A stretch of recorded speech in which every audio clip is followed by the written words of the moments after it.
प्रेम पाई छुरी भूसी महिला हत्या एभली हत्याकांड घटी कैपिटल थाना अंतर्गत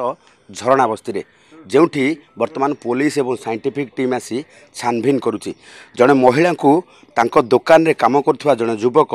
प्रेम करने सहित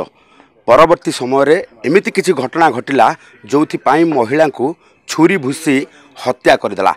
एवं छुरी भूसी हत्या करने पर घटनास्थल फेरार हो जाइए अभियुक्त परवर्ती समय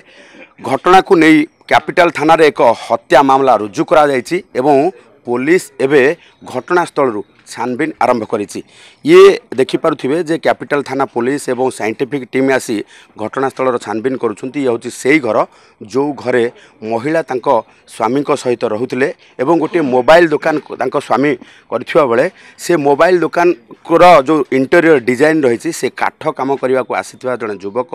ये महिला सहित संपर्क बढ़ाई एवं परवर्ती समय एमती किसी घटना उभयों भितर घटला जो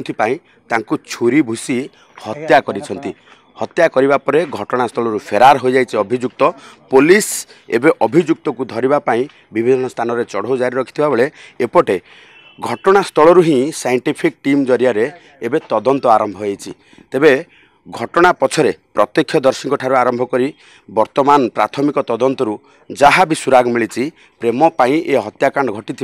जहाँ वर्तमान तदंतर धारा कहूँ से अनुसार वर्तमान अभियुक्त को धरने पुलिस सबू प्रक्रिया आरंभ कर देइछि एवं साइंटिफिक टीम जरिया वर्तमान तदंत को आहुरी क्रियाशील करा जाइछि।